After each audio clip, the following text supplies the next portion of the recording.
டேய் விட்றா. நீங்க உள்ள போக கூடாது, சாமி தியானத்துல இருக்காரு. அதான் உள்ள வந்துட்டல, அப்புறம் என்ன உள்ள போக முடியாது? அங்கே பாருங்கள், சக்தி வாய்ந்த காளிங்கா தியானத்தில் இருக்கிறார். தியானத்தில் இருக்கும்போது அகிலமே பத்தி எரிந்தாலும் அவர் தியானத்திலிருந்து வெளியே வர மாட்டார். அப்படியா? பாம் பாம் பாம் பாம் எழிஞ்சுக்கிட்டாரு. சுப்ப வணக்கம் ஐயா. பக்தன், நான் உன் பக்தியை பாராட்டுறேன். ஐயோ, நான் உங்க பக்தன்லாம் இல்ல. நான் ஒரு டிவி ப்ரொடியூசர், உங்ககிட்ட பேச வந்திருக்கேன். தெரியும் தெரியும். இன்று காலை ஆவிகள் என்கிட்ட வந்து நீங்க வர்றதா சொன்னாங்க. சொல்லிட்டேன், சமாளிச்சிட்டேன். நான் உங்ககிட்ட பேச தான் வந்திருக்கேன். ஆனா நீங்க உடம்பு சரியாம இருக்கிறீங்கன்னு எனக்கு தெரியாது. அதுக்கு நீங்க மன்னிக்கணும். மனிதனின் நோய் என்னை எப்பொழுதும் தாக்காது. அப்ப எதுக்கு போர்வை போட்டிருக்கீங்க? போர்வையா? இதா தப்பு, மிக தப்பு. கடவுளே எனக்கு நேரடியா சொர்க்கத்திலிருந்து வந்து கொடுத்த துணி இது. இந்த துணி இருக்கும்போது எந்த தீய சக்தியும் என்னை நெருங்காது. கடவுளா, நீங்க பேய் ஓட்டுறவா நினைச்சேன். நான் பேயோ ஓட்டுவேன், ஆனால் நிஜத்தில் நான் வந்து ஒரு தேவதை. தேவதையா? தேவதை. ஆமாங்கய்யா, நீங்க தான் தேவதை, நீங்க தான் ஹீரோயின், நீங்க தான் தமிழத்தின் செல்லக்குட்டி. நீங்கள் என்ன தப்பா புரிஞ்சுட்டீங்க. நான் கடவுளின் தூதாளர், ஏஞ்சல்ஸ். அப்படின்னா கடவுள்கிட்ட நேரடியா பேசுறீங்களா? கடவுளிடம் நேரடியாக பேசுவேன். அந்த டைரக்ட் லைன் என்கிட்ட இருக்கு. அவரிடம் நேரடியா அவரின் காதில் பேசும் சக்தி என்கிட்ட இருக்கு. ஐயோ, ரொம்ப அருமையா இருக்குங்க. நான் கடவுள்கிட்ட ஒண்ணு கேட்கணும், அவர்கிட்ட கேட்டு சொல்றீங்களா? சொல்லுங்க. இந்த இளவெடுத்த வேலையே எனக்கு பிடிக்கல, தலை வலி கொடுக்குது. அதனால நாளைக்கு வேற ஒரு வேலைக்கு இன்டர்வியூக்கு போறேன். கடவுள்கிட்ட செக் பண்ணி அந்த வேலை எனக்கு கிடைக்குமான்னு கேட்டு சொல்றீங்களா?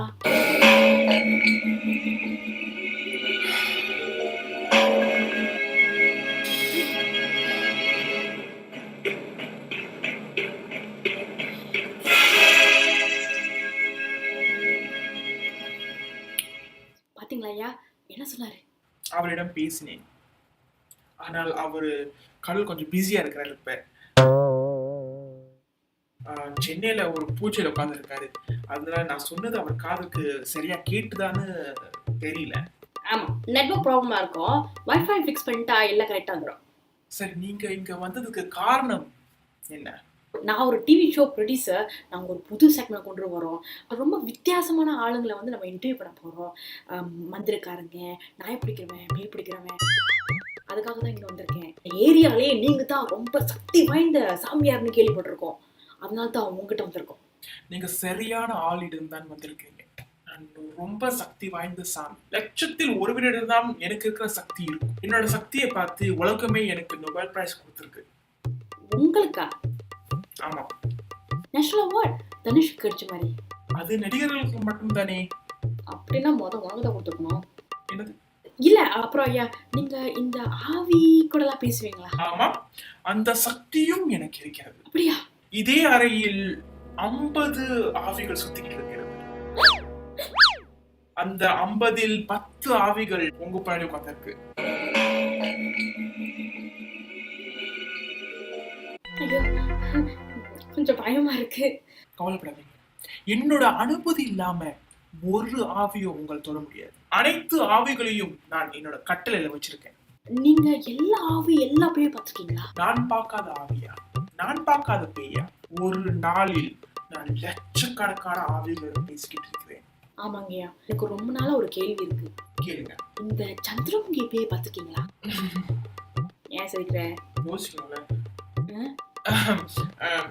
இல்ல, சந்திரமுகியோட ஆவிய பத்தி எதுக்கு உனக்கு தெரிஞ்சுக்க ஆசை? இல்ல, அந்த படத்துல கடைசியில அந்த அனகொண்டா மாதிரி அந்த பாம்பு வந்து ரூம்ல போய் சாத்திக்குமா கதவு, ரொம்ப மர்மமா இருக்கு. அதுக்கு என்ன நடந்துச்சுன்னே தெரியல. சந்திரமுகி ஒரு பேயே இல்ல, அது ஒரு பாம்பு. அதென்ன நீ சொல்றது? நான் சொல்லிட்டேனே. நான் என்ன சொல்ல வரேன்னா, அந்த பாம்பு வந்து ஒரு ஜூல தப்பிச்சு அந்த அரண்மனையில மாட்டிக்கிட்டு ரஜினிகாந்த் அந்த கடைசி சீன்ல போவிட்டு ஜூல இருக்கவங்கள வந்து அந்த பாம்பை புடிச்சிட்டு போயிட்டாங்க. இந்த விஷயம் நிறைய பேருக்கு தெரியாது. ஆனா இந்த பாம்பை நீங்க ஏற்கனவே பார்த்திருக்கீங்க. அப்படியா? எங்க? படைப்பா படத்துல ஒரு பாம்பு வரும், அதே பாம்பு தான் வளர்ந்துருக்கு. அந்த புத்துக்குள்ள கையை போட்டு பாம்பு எடுக்கிறது. ஆனா அந்த பாம்பு ரொம்ப சின்னதா இருக்குமே. பாலும் முட்டையும் ஒவ்வொரு நாளும் சாப்பிட்டா வளராதா? உண்மைதான். சஞ்சய் ராமசாமி கஜினி ஆக்குறதுக்கு பாலும் முட்டையும் தானே சாப்பிட்டாரு, அவரே வளர்ந்தாரு, அந்த பாம்பு வளராதா? அப்படின்னா படத்துல வர பேய் எல்லாம் பொய்யா? காஷ்மோரா பேய் உண்மை. அவரிடம் நேற்றுதான் பேசினேன். கார்த்திகிட்டியா? இல்லை, காஷ்மோரா பேய் சரித்திரத்தில் உண்மையான நிகழ்வு. 1000 பேயை ஒரே நேரத்தில் வெளிச்சத்தில் கொண்டு செல்ல நான் தான் மந்திரத்தை கொடுத்தேன். இது என்னால நம்ப முடியாது. இது போங்கு. இதுதான் உண்மை. இல்ல நீங்க நம்பல. டேய் ரீல் விடுற. நீங்க நம்பல.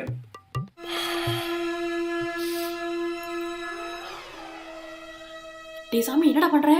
ஐயோ என்னடா பண்ற? கண்ணெல்லாம் மேல போகுது. ஐயோ சுத்துறாதடா. இந்த ரூம் தனியா இருக்க வேற. ஒரு அசிஸ்டன்ஸோட மொழியே சரியில்லை. சுத்துறாதடா. நான் தான் உன்னை கொலை பண்ணிட்டேன்னு வச்சுக்கோங்கடா. ஐயோ தண்ணியே இல்ல. கோமியம் இருக்கா? டேய் சாமி எழுந்திருடா. என்ன நடந்துச்சு? நீங்கள் என்ன நம்பாதனால நான் காஷ்மோராவை இங்கே கொண்டு வந்து காட்டணும்னு ஆசைப்பட்டேன். முடியலையா? அவர் கொஞ்சம் வேலையா இருக்கிறாரு. நடிகர் சங்கம் விஷயத்துல பிஸியா இருந்திருப்பாரு. நீங்க என்ன ரொம்ப குறைச்சி இடம் போடுறீங்க. நான் நினைச்சேனா 3 நாள்ல அந்த வேலையில இருந்து உன்னை தூக்குறேன். பண்ணட்டுமா? நீ என்ன ஷோல அந்த கருப்பு சட்டை போட்டவன் சொன்ன மாதிரியே சொல்றான். இவன் தான் அவனா? நீ என்ன வேலையில இருந்து தூக்குறது? அதான் நாளைக்கே நான் வேற ஒரு ஜாப் இன்டர்வியூ போறேன்னு சொன்னதானே. அப்புறம் நீ 3 நாள்ல என்ன வேலையில இருந்து தூக்குறது? 30 நிமிஷம் கொடுங்க, உன் உடம்புல ஒரு பேயை ஏற வைக்கிறேன். யோ லூசு, இது நான் படிக்கட்டா ஏற வைக்கிறதுக்கு? இவனா அவன்? அப்படியே அந்த லூசு சொன்ன மாதிரியே இந்த லூசு சொல்லுது. இவனா ஷோக்கு புக் பண்ணலடா. டைரக்டர் நான் தானே ஏன் உயிரோடப்பா. சரி எவ்வளோ சமாளிச்சிட்டோம். இந்த லூசு சமாளிப்போம். நான் சும்மா ஒரு தமாஷுக்குன்னு சொன்னேன். நிலைமை புரியாம நீங்க தமாஷ் பண்ணிட்டு இருக்கீங்க. ஆமாங்கய்யா, மன்னிச்சுக்கீங்க. ஏன்னா என்னோட மூட்டை பொறுத்துதான் இங்க சுத்தி இருக்கிற ஆவிகளோட மூட்டும் பொறுத்தும். நான் கோவமாயிட்டேன், அதுங்களும் கோவமாயிடும். சற்று முன் நான் காஷ்மீரை கொண்டுட்டு வர என் உடம்பு விட்டு போனல. இப்ப எப்படி பண்ணேன்? ஓ அதுதான் உங்க உடம்பு விட்டு போறதா? ஆமா. அப்ப என் உடலை நான் ஒரு கட்டுப்பாடுல வைக்கலனா தீய சக்தி உள்ளால வந்து ஒண்ணு இருக்கும். மன்னிச்சுக்கீங்க. சரி, இந்த ஷோ பத்தி கொஞ்சம் சொல்றேன். இந்த ஷோல உங்களோட சக்தியை காட்டுறதுக்காக நாங்க வந்து டெமான்ஸ்ட்ரேஷன் பண்ண சொல்லுவோம். அந்த காஷ்மீரா படத்துல வந்து காஷ்மீரா அந்த உடம்பை வந்து 2ஆ பிரிப்பாள்ற, அந்த மாதிரி உங்களால செய்ய முடியுமா? அதெல்லாம் ரொம்ப சின்ன பிள்ளைத்தனம். எனக்கு கடவுளின் அருள் இருக்கிறது. நான் கடவுளே கொண்டு வந்து அவரே நேரடியா மக்கள்கிட்ட பேச வைக்கிறேன். ஐயோ அந்த மாதிரி பண்ணோம்னா டிஆர்பி பிச்சுக்கிட்டு போயிடும். உங்களால எந்த சாமினாலும் கொண்டு வர முடியுமா? எல்லா சாமி, அம்மன், சிவன், விநாயகர், எம்ஜிஆர், சிவாஜி, காந்தி. யோ லூசு, எம்ஜிஆர் சிவாஜியா? அவங்களாம் கடவுளே இல்ல. நிறைய பேருக்கு அவங்க தானே கடவுள். ஆமா அதுவும் சரிதான். அப்புறம் லைவ் ஷோனால ஸ்டூடியோக்கு டைரக்ட்லி லைஃபா வந்து சிலவங்க ஃபோன் அடிப்பாங்க. அவங்க வீட்டில் யாராச்சுக்கும் பேய் பிடிச்சிட்டுனா பேய் எப்படி ஓட்டுறதுன்னு அட்வைஸ் கேட்பாங்க. நான் என்னைய பத்தி பெருமையா பேசக்கூடாது. அப்போ சொல்லாத. இங்க சொன்னேன் ரொம்ப குருமான ஆவீங்க. நான் நிறைய பேய ஓட்டிருக்கிறேன். என்ன மிஞ்சறதுக்கு யாருமே இல்லை. இதை நான் வெளியே சொல்லக்கூடாது, ஆனா சொல்றேன். சொல்லி தொலை. இந்த பிக் பாஸ் ஷோல ஓவியம்னு ஒரு பொண்ணு இருந்துச்சு. அந்த பொண்ணுக்கு நான் தான் பேர் ஓடுனேன். சாமியார் நீ எதுக்கு பிக் பாஸ் பார்த்துட்டு இருக்க? 2வது ஓவியாக்கு பேய் பிடிச்சிட்டா. டேய் சாமி வெளியே போய் சொல்லிடாதடா, வீட்டுக்கு போக மாட்டேன். அந்த பொண்ணு சந்தோஷமா இன்டர்வியூ கொடுத்துட்டு இருக்கு, ஆடிக்கிட்டு இருக்கு. இப்போ தீபாவளிக்கு ஒரு பிக் பாஸ் ரியூனியன் பண்ணிட்டு இருக்கு. அது இப்ப கடைசி ஒரு வாரம் அந்த வீட்டுல இருக்கும்போது அந்த பொண்ணே ஒரு மாதிரியா இருந்துச்சு. ஆமா, ஆனா அது மருத்துவ முத்த நிலையில ஆரம்பிச்சிச்சு. பேய் பிடிச்சிருந்துச்சு. அந்த பொண்ணுக்குள்ள இருக்கிற பேய் ரொம்ப சக்தி வாய்ந்த பேய். அந்த பேயை ஓட்டுறதுக்கு என்னதான் கூப்பிட்டாங்க. நான் தான் அந்த பேயை விரட்டி அடிச்சேன். நம்பிட்டேன். சரி, நான் இப்ப கிளம்புறேன். சரி, ரொம்ப நன்றி உங்க நேரத்துக்கு. நான் என்னோட அசிஸ்டன்ட் ப்ரொடியூசரை வேற டீட்டெயில்ஸோட அனுப்புறேன். நான் கிளம்புறேன். போயிட்டு வாங்க. என் பின்னாடி 10 ஆவிங்க இருக்குன்னு சொன்னீங்களே, நாள் முழுக்க என்னையே ஃபாலோ பண்ணிட்டு வரவங்களா? அதெல்லாம் நல்லா ஆவிங்க. இந்த பூமியில இருக்கிற ஒரே காரணம் பழி வாங்கறதுக்கு தான். பழி வாங்கயா? அப்படின்னா இந்த முனி, காஞ்சனா 1, காஞ்சனா 2 அந்த மாதிரி படம் மாதிரி இதுங்க என்னோட பாடியில பூந்து பழி வாங்குவாங்களா? முடியும், பண்ணாலும் பண்ணுங்க. வரேன். ஐயோ எங்க நிக்குதுன்னே தெரியலையே. ஷபா, இதனால சமாளிக்கிறதுலே போதும்னு ஆயிடுச்சே.